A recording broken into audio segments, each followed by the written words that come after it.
Wakanda Forever. Oh man. Yeah, it's time for Nerds to Men on films. And I know that you were busting at the seams after seeing this movie to talk about it. So you get 30 seconds and go. Oh my goodness. From the beginning to the end, it was amazing. Time's up. Dang it. That was 30 seconds. That was like 3. That was the longest 30 seconds of my life. No, but it was amazing. Continue. Yeah, but yeah, from start to finish, I went in there not expecting it to be like the first one, and I hope a lot of people did the same thing too. But I know there's a lot of people that are hating on the film due to some I'll say this, not recasting T'Challa. But I don't think that took away from what they were trying to do with this film. No. This was more of like a tribute, a send off to an iconic actor in the portrayal of this character. I feel like would I have loved to have T'Challa in this film? Yes, because my wife was watching a video that was saying how it was kind of how this movie was kind of rushed. That this movie should have taken some more time to do more with the send off of T'Challa, and then moving on to spoilers alert, spoilers. Yeah, like for the people who are joining us maybe for the first time ever, we don't care about spoilers. We just spoiler. We spoil away. If you haven't seen it, then cut it off right now and then come back to it. Yeah, just know that it's awesome and we love it and you should go watch it. But now right. We got spoilers. Yeah, so Shuri is the Black Panther now, but I was surprised. I sorry to cut you off. No, you good. I loved how the movie played out and everything. Like I really did love this movie so much, but I thought she might be the Black Panther a little sooner in the movie. But again, I thought that the way they built it up made the payoff even better. Go ahead. Yeah. And, it kind of almost reminds me of like the whole Game of Thrones. Was it Aemon who didn't want to be? No, whichever one of the Aegon brothers. I can't remember which one. Aegon, who didn't want the crown. Yeah.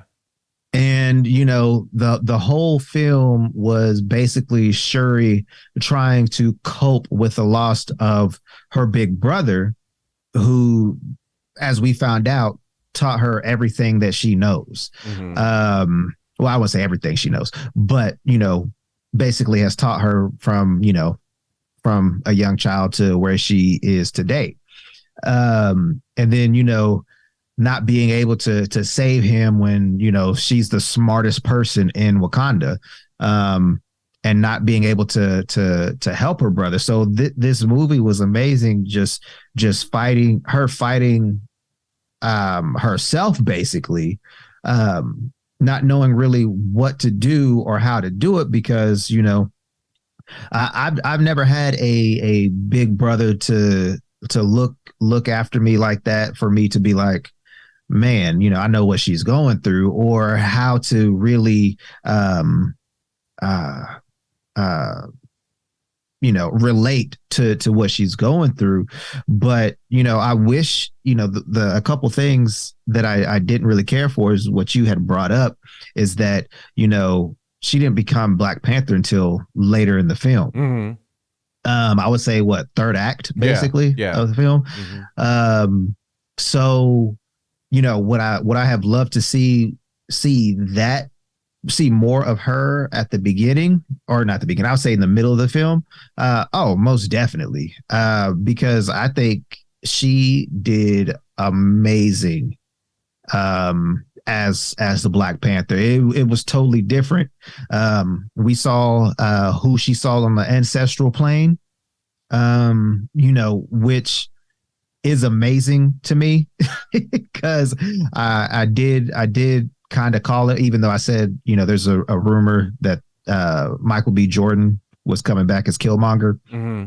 But I'm so glad that happened because you could see her also battling that aspect because of how she was going to handle the this guy that was attacking her country. Right. So are you going to be a noble person like your brother, or are you going to get things done? Who are you going to be? And I just can't imagine, being in that position as a princess, now queen of a whole entire nation. But yeah, go ahead. Well, my question is this. Of course, Killmonger has his view on things. Mm-hmm. And maybe, going to ancestor heaven doesn't like totally make you see things differently. But do you think that was fair? That assertion that T'Challa was too noble to take care of his people in the proper way that they needed to be taken care of? No, I don't think so. I think, as a human being, we can only do what we think is right at the time. Mm-hmm. It might not be the best choice, but it was the right choice at the right time. Yeah. So I guess you could say that he was a noble person, and that's a good quality to have. Yeah. But another good quality is also to get things done. Yeah. But the way that Killmonger was like, you got to have some of that dog in you too. Right. Like, you got to have that bite. You do. Yeah. You do, because, as we have learned in our careers, that if you don't have that bite, you end up podcasting. Right. But all jokes aside, this was a good send off for Chadwick Boseman. It really did pay homage to him as the actor, because I didn't see him as T'Challa at that point anymore. I saw him as somebody that everybody on the cast and crew looked up to, mm-hmm. admired. So it was more of a memorial film. Yeah, it was. Hey, we're going to make a Marvel movie. Right. I loved, Tenoch Huerta, who played Namor, or Kukulkan. I love saying that. I've been saying that ever since I've seen the movie, man. But and seeing a whole new, I guess a whole new world, basically. Yeah. An underwater world that was just as beautiful and vibrant as a futuristic city in Africa. I mean, it was just beautiful all around. Yeah, it really was. I was very impressed by, kind of going back to what you were saying, Shuri, played by Letitia Wright. I was really impressed by the way that she was able to step out of the spotlight, both in her movie career and in real life, and in this movie as like the little sister to the Black Panther, mm-hmm. and carry a movie as the star mm-hmm. of it. You see what I mean? Like, that was impressive. Yeah. I really do believe that was impressive. Of course, there was a great cast, Angela Bassett, so many people, like you said, Michael B. Jordan. Man, Angela Bassett, man. That woman. Woo. Yeah. She's probably a vampire, just to let you know. The funny thing is, I said that to Christine in the movies. We were watching it, and I was like, people want to say Tom Cruise is a vampire. Angela Bassett, yeah, is a vampire. Yeah, she has not aged in decades. Tenoch Huerta, I thought Tenoch. Are you sure? Because I looked it up on YouTube and I thought that's how he said it. Oh, Tenoch. I thought it was Tanakh, but okay. Either way, we've covered our bases. It's one of the two. Yeah. But he was great. Mhm. He had all of the like the I would say sensitivity to where you cared about his character and you were kind of hoping that he wouldn't go a certain way or whatever. But then he had a Mhm. lot of fierceness too, protecting his Mhm. people and using that as, which is kind of becoming a Marvel trope, I guess, where that's, you know, Killmonger was a little more, because he was thieving stuff too, and Yeah. but he had good reasons. It's like we always had who was Christian Bale's character, the God Butcher. Oh yeah, Gore. Yeah. Gore. Like you always have these kind of sympathetic characters, right? And so that's why I've been saying like I want like a villain that's just evil. Just evil. Mhm. But for this story, I thought this was great because like you said, there was elements of a superhero action movie for sure, but Mhm. and when you say that it was a memorial to Chadwick Boseman, that doesn't mean that it was all sad and not exciting.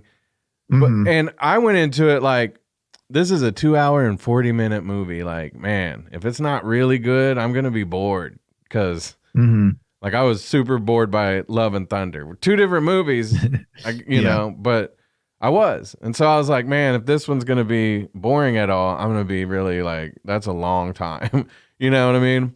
But to Mhm. be honest, it had its parts where you might call it like slower parts, but every part was building up the story and building up these Mhm. characters. And I thought the Mhm. pacing of it was amazing for a 2 hour and 40-minute movie. Yeah. Uh, so I really cared about the characters. I wasn't like as emotionally invested in it as some people are because, you know, it's it's just not one of the ones that like I've grown up loving or anything. But I Mhm. really, when Chadwick Boseman passed away, I did shed some tears just because that's a tragic thing, that happened to Yeah. him and happens to lots of people that get cancer. And, it's sad for everybody that happens to. But he was just such a young man. And, we thought that there was so much greatness ahead of him. Mhm. But, for the short time that he was Black Panther and popped up in some of the movies, he did shine so brightly and Yeah. he left an Yeah, he effect did. on these people. And so, Shuri, it taking her longer to take up the mantle of Black Panther, I think was, somewhat of a respect issue. And also just her having to find out that, yes, she can fill those shoes Mhm. and she has to. Mhm. She really doesn't have a choice by that point, but she really had to come to terms with it because again, you might not have an older brother that you could relate to that, but we all have somebody that we've lost and miss, Right. and we Mhm. we we don't always know how to honor them going forward, and that was her struggle. Yeah. And so I thought it was a beautiful story. I really enjoyed Dominique Thorne as Riri. Mhm. Mhm. Uh, she had a good, like somebody was saying on Twitter that she totally took away from the movie, and I didn't really think that at all. Like I know that they were No. trying to introduce and elevate her to a different probably story, but I thought they did great at doing that. Yeah, I think too. There's only. I mean, this movie could have been, a 6 hour movie. Just to give people more of Talukan, um, give you more of Riri Williams' backstory. Um, you know, more things with Shuri, uh, but I think Ryan Coogler did amazing with the time. Uh, each giving each main character their own time frame, and I've never made a movie um, that would that I would know what to do with time. Maybe Ryan Coogler could have been better with his time. I don't know. I'm not a director. I've never made a movie, but I think that he did a phenomenal job. I didn't feel like it was choppy for one bit. There were some slow parts to the film, but it didn't take away from the overall feel of the film. Yeah. But listening to people's gripes about, well, they ruined my character Namor. They did this, they did that. That's fine. Everybody's going to be a critic. But when you have a storyline that is supposed to move along 30 different other films that came prior to it, you got to deal with some changes. A lot of people are upset that they nerfed the Incredible Hulk's powers. I'm kind of upset about that too, but you know what? It's not going to stop me from going to go see a Hulk movie if there's going to be another Hulk movie. So I think, this isn't the definitive version of your characters. My gripe with Tom Holland's Spider-Man was that Spider-Man was always a single player hero. He did team up with he did team up with the Avengers and all that stuff, but starting out, he was not about, oh, I want to be an Avenger. Right.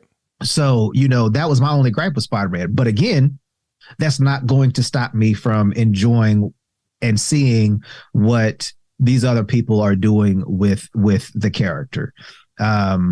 So, you might not like how Namor was portrayed in Wakanda Forever. That's fine. Just think of it as an alternate universe character. You got your Page's character hero, then you got the movie hero. So you just gotta you gotta stop saying, well, I don't like this because it's not what it's like in the comics. You're right. Yeah. But still, you got to take it is for what it is. It's not the definitive version of the character that you knew and grew up reading about. Just be happy that these characters are coming to life, because there is no way. And when I was a little kid, like, man, if they start making superhero films like this, that would be everything. But I never thought that I would see the day that we would see a Black Panther on the screen. There wasn't I didn't think that we were going to have, a Spider-Man swinging from building to building. Yeah. I never would have thought that. Well, and a lot of people that were upset about the fact that they didn't recast T'Challa, was some of that I read was kind of their frustration was that they did wait all this time for a Black Panther movies. And then, and of course, it's like, part of me is like, well, what are, how can you really argue with what they decided to do when this man passed away? It's not right. like there could have been other scenarios, but this is the one that happened. So, and the fact of the matter is, without being too spoilery here, they've set it up so that he could be, we could get a different version, but we could get a T'Challa Black Panther in the future. My also feeling is that because this is the second movie, so this is how second movies sometimes go. And this one had to bridge the fact that they lost their main star. Mm-hmm. And I just thought that the decision that they made to go this route is a very respectful decision and still leaves it open for the future. Yep. And exactly. And I thought the movie isn't just a second kind of movie where it's like just the bridge between what's going to happen in the future. It's great on its own, but it does set up things that will happen in the future. Like, I'm still not sure Namor's a good guy now. Because towards the end he's like, trust me. Like, maybe it could have gone either way. Like, trust him that he's got this under control now, and things aren't going to go bad, or trust him that Mhm. now he has their confidence and he's got him eating out of his hand or something. You know what I mean? Right. Eating out right. of his fin. What do you think about what are they called? The Talaconians or Talocans. Talacons? What do you Mhm. think about them? They were blue. You know what? I thought that they were a lot cooler than the Atlanteans or whatever, you know, in Aquaman, because there's obviously going to be the comparisons, right? Right. right. I like Namor to me is cooler than Aquaman. As you know, um, I will say this made me like Namor more than Aquaman. At least with the little bit of Aquaman that we have gotten. Now Aquaman is cool, but I feel like the fierceness of a fish man is needed. Yeah. Well, you know, like So- Aquaman has had a long time where his character was disrespected, right? And people feel like finally Jason Momoa has made Aquaman a respectable character. But they also, like Jason Momoa, and I'm not saying this is bad, but he doesn't take it so seriously that he won't make a joke about, you know, Right. getting it on with them lady fishes. Nasty. So I don't see Namor. I don't see that happening. You see what I mean? He ain't Right. playing that. Like, no. Right.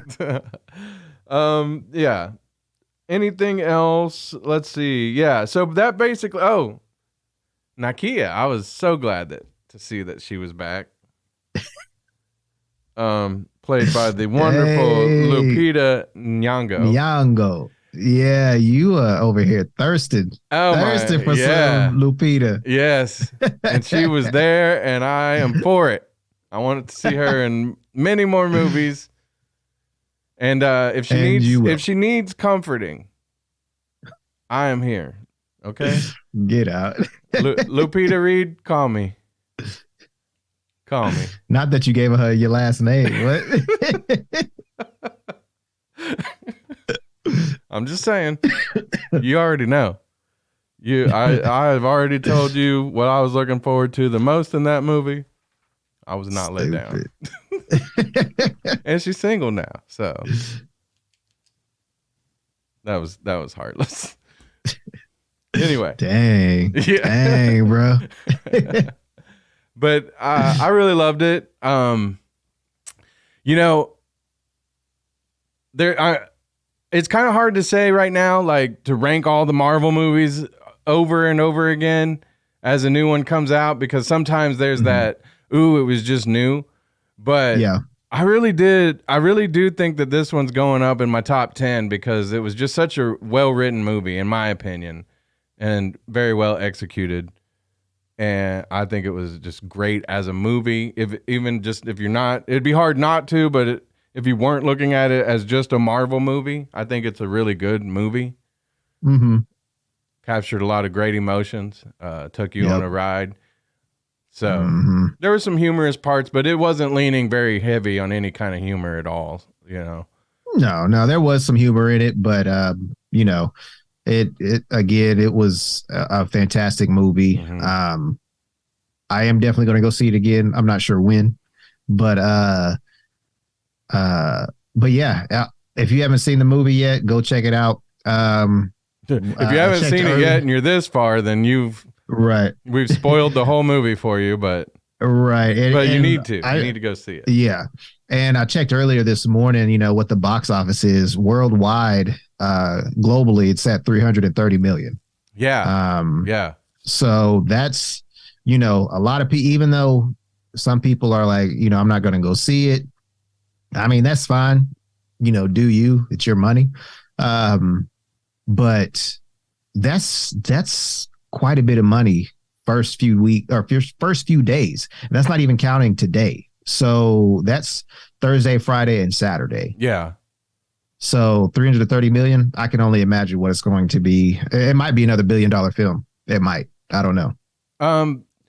Before we talk about other movies that are coming out in theaters this week, I want to know, out of basically, you can't count Civil War because it wasn't just a Black Panther movie, but that was our introduction to Black Panther, and I thought that was a great introduction. Wonderful. Like, that made me such a fan.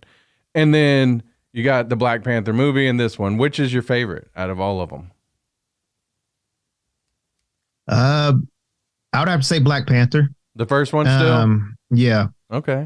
Just because it was the introduction, I'll say the first full length introduction of the character. And that was our introduction to Wakanda, and the vibrant city, that it was, and just seeing, just seeing how Black people can be portrayed, better than what they have been on TV shows and movies. So, we got a whole, country that is basically far ahead in technology than everybody else in the world. Right. And they're living in harmony with each other. But, you see these other movies where, they're slaves or they're thugs or something like that. It was just such a beautiful thing to see, something different, something to be more proud of, than what we normally get. So, I thank Ryan Coogler for being able to, portray that, and bringing us, this comic book character to life, because, we wouldn't have the second one if the first one wasn't like this or like that. So, that's why the first one is my favorite. And this one obviously is, a second. I do feel like the first one, I had little bits of things that I kind of picked at that I didn't enjoy. And in this one, I thought from beginning to end, I really enjoyed it. So I kind of am going to go with this one for now. My opinion's subject to change, but I do. So just a couple predictions for the future. Do you see a Killmonger variant coming? Yes. Me too. And I will say that I kind of want to go to the ancestral plane, because I guess your hair grows. Oh yeah. In the ancestral plane. Yeah. Because that'd be nice. I would like my curls back. Yeah. And then so we talked about that. Would he be Killmonger or T'Challa?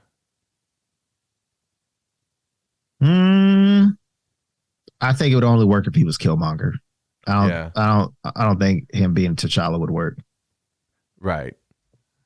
But like Killmonger, who was like a good guy instead of, whose uncle was murdered and he wasn't angry, or do you want Killmonger back in all his glory? I want him back in all his glory. Because if that was the case, he would be another T'Challa. He would have been, the cousin that came to visit on the holidays, or, maybe not wanting the crown, but he would, go through tradition and, do it that way. And then maybe that would have been a nice little rivalry between T'Challa and T'Chaka. I think that's his Wakandan name. So, it would have been okay to see that, but I liked Michael B. Jordan's Killmonger the way he is. So if they don't go the obvious route, if you watch the movie and they bring back a T'Challa variant, but that could be anybody though. They could get anybody to play him in that regard, because we've already seen in Loki that it doesn't have to look just like the original. Right. So, and then the last thing, it was kind of left open-ended towards the end, but do you think there's going to be a challenge? Because Shuri is Black Panther, but she's not the queen, right? Right. So is there going to be, you think the next movies, there's going to be another challenge for the kingdom of Wakanda? Maybe. I think that'd be interesting to see.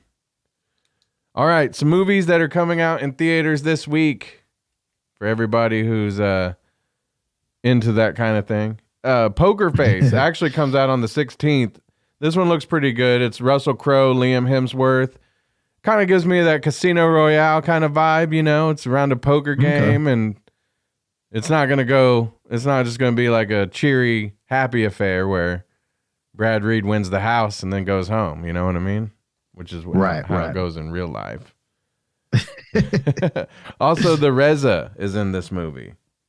For all of you who love the Wu-Tang. There's another movie coming out on the 18th, The Menu. Ralph Fiennes is in this movie. And it's kind of, I don't know exactly, like, they go to eat at this restaurant or, a high-end type restaurant. And there's some surprises in what's being served. So you can kind of maybe guess what that would be. People cameo. It's probably they're eating people. I'm just going to say it. Spoiler alert. I don't know. It might not be. It might just be that they got some great, spices and herbs. And then Taurus comes out. Ruby Rose is in this one. Megan Fox as well. And it's a biography about a musician, the last days. Okay. So, it says rising but problematic musician. I'm not sure who it's about though, because it says it is a biography. That's weird, huh? It doesn't say. I'm wondering if it's like one of those, like no, it's not. It's not a real biography. So, but Megan Fox. Are you a fan of Megan Fox? No. Me either. She was in the Transformer movies and she was in the Turtles movies, but I don't really go to see anything just because she's in it. You know what I mean? Right. I'll wait straight to DVD. Yeah. Or straight to streaming.